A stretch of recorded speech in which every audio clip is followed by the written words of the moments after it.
여러분의 가슴은 안녕하신가요? 한국 여성 25명 중 1명꼴로 유방암이 발생하고 국내에서만 매년 2만 명 이상의 여성에게 유방암이 발생하고 있습니다. 또한 드물지만 남성에게도 유방암이 발생할 수 있다는 사실 알고 계신가요? 유방암에 대한 걱정과 관심이 높아지고 있는 요즘 환우와 가족분들은 물론이고 일반 시청자분들도 궁금해하실 만한 내용들을 해결해드리고자 저희 한국유방암학회에서 공식 유튜브 채널을 오픈합니다. 안녕하세요. 저는 연세의대 용인세브란스병원 유방외과 김주흥입니다. 저는 순천향대학교 부속 부천병원 외과 김지선입니다. 요즘 참 많은 분들이 유튜브를 통해 의학 정보를 찾고 계십니다. 그런데 유방암이라고 해서 다 같은 유방암이 아니잖아요. 환자 개인별 특성에 따라 적절한 맞춤 치료와 예방이 아주 중요한데요. 원하는 정보를 얻는 게 쉽지 않다는 이야기들이 많이 있습니다. 네, 그래서 저희 한국유방암학회에서는 이 채널을 통해서 유방암에 관한 가장 체계적이고 정확한 정보, 나아가 최신 연구자료, 치료 동향까지 전달해드리고자 합니다. 핑크리본 하면 많은 분들이 아시다시피 유방암의 심볼이죠. 그래서 매회 주제를 정해 그 분야의 전문가들을 모셔서 일명 닥터 핑크들을 모시고 말씀을 나누어 보고자 합니다. 오늘 첫 주제는 유방 인공보형물에 관한 것입니다. 함께 해주실 닥터 핑크들 벌써 나와 계신데요. 먼저 자기소개 부탁드리겠습니다. 네, 안녕하십니까. 저는 유방암학회 홍보이사를 맡고 있고요.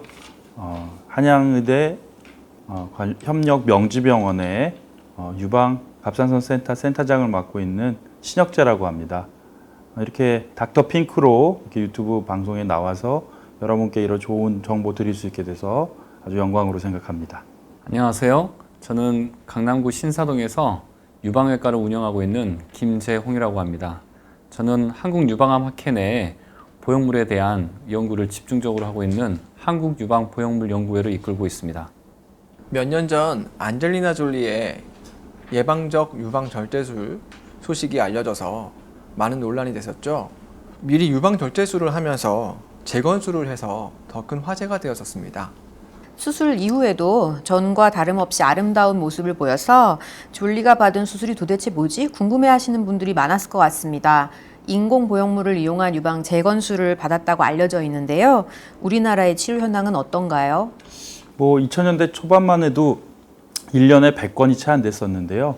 작년 통계 2019년, 2018년 통계를 보면 1년에 거의 8,000건 정도의 보형물을 이용한 유방 재건술이 시행이 되고 있습니다. 굉장히 많은 건수이죠. 이런 유방 보형물에 대한 궁금증들 오늘 본격적으로 풀어보도록 하겠습니다. 자, 첫 번째 질문입니다. 유방암 수술 후에 가슴 재건 수술에서 정확히 유방 보형물이란 게 무엇을 말하는지 말씀해 주시겠습니까? 네, 그 말 그 자체로 유방 보형물은 인공적으로 만들어진 보형물인데요. 예전에는 식염수로 그 내부를 채워진 보형물을 많이 사용했는데 이제는 1세대, 2세대, 3세대, 4세대, 5세대를 거쳐서 실리콘으로 만들어진 보형물이 주로 사용되고 있습니다. 네, 그 자가 조직을 이용하는 방법도 있고 보형물을 이용하는 방법도 있다고 알려져 있는데요. 각각의 좀 장단점에 대해서 좀 설명해 주실 수 있으실까요? 일단 간단하게 알려드리면 이게 이제 인공 유방 보형물입니다. 그래서 이렇게 표면이 매끄러운 스무스 타입의 보형물이 있고요. 모양은 이렇게 동그랗다 그래서 라운드 스무스 타입의 보형물이라고 하는 게 있습니다. 그리고 이렇게 또 표면이 거칠한 텍스처 타입의 보형물이 있고요. 모양이 물방울 모양처럼 티어드롭 쉐입을 가지고 있다고 해서 물방울 보형물이라고 하는 또 이런 보형물이 있습니다. 그래서 보형물은 크게 동그랗고 물방울이고 그리고 매끄러운 스무스 타입과 까칠한 텍스처 타입 이렇게 쉽게 두 가지로 나눌 수 있겠습니다. 그래서 이런 보형물을 사용하게 되면 수술 시간은 굉장히 짧고 간단하긴 하지만 이 보형물이기 때문에 파열이라든지 어떤 가슴이 딱딱해지는 그런 부작용이 발생할 수 있고요. 자가 조직을 이용하는 유방 제거는 촉감이나 시간이 많이 지났을 때 더 자연스러워지는 장점은 있지만 수술 자체가 꽤 긴 시간이 걸리기 때문에 회복 기간은 좀 더 길다는 그런 단점이라고 하면 단점이 좀 있겠습니다. 네, 두 번째 질문 드리겠습니다. 작년 8월에 국내에서 인공보형물 관련한 림프종 환자가 처음 보고가 됐습니다. 수술을 마친 환자는 물론이고 수술을 기다리고 있는 환자분들이 많이 불안해하실 만한 내용인데요. 이렇게 문제가 됐던 이 인공보형물이 어떤 것이었고 림프종은 어떤 종류였나요? 그 보형물은 크게 이렇게 매끈한 형태를 가진 보형물이 있고요. 요번에 문제가 됐던 건 굉장히 거친 면을 가지고 있는 그런 보형물이었고, 특히 이제 이렇게 물방울 모양이라서 자연스러운 유방 모양을 가졌던 보형물인데요.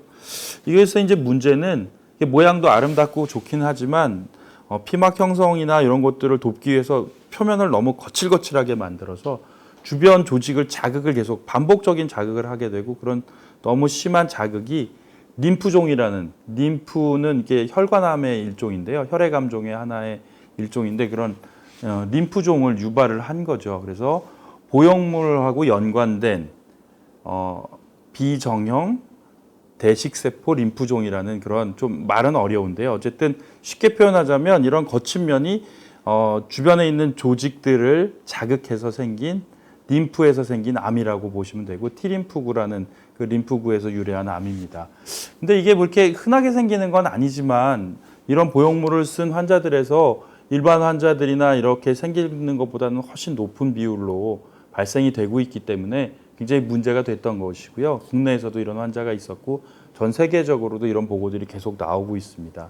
그래서 이렇게 너무 거친 면에 유방 보형물이나 이런 것들은 요즘에는 사용하는 것을 조금 자제하고 있죠. 그렇다면 이미 시술받은 환자분들 경우에 예방적인 제거술이 혹시 필요할까요? 정기적인 추적 경과 관찰은 굉장히 중요하고요. 하지만 아무 증상이 없는 주변의 장액종이라든지 그 피막하고 연관된 종양, 뭐 이렇게 덩어리 같은 게 보인다든지 이런 게 없다면 굳이 예방적으로 제거할 필요는 없으십니다. 하지만 이게 보통 5년에서 10년 사이에 이런 것들이 많이 생긴다고 보고가 되고 있기 때문에 이런 보형물을 넣은 분들은 매년 주기적으로 유방 초음파라든지 이학적 검진, 이런 것들, 유방 촬영술, 뭐 경우에 따라서 의심된다면 장액종이 주변에 보인다면 장액종을 뽑아서 검사를 해야 될 거고요. 주변에 동반된 혹이 있다면 그 동반된 혹에 대한 조직 검사도 반드시 하셔야 됩니다. 그렇지 않으면 이 병이 처음에는 피막을 절제하고 백을 빼내는 것만으로 간단하게 치료가 되지만, 시기를 놓치면 전신적인 병이 되면은 굉장히 치료가 어렵고 굉장히 진행이 돼서 뭐 사망에 이르는 경우까지도 발생할 수도 있기 때문에 초기에 진단하고 찾아내는 게 굉장히 중요합니다.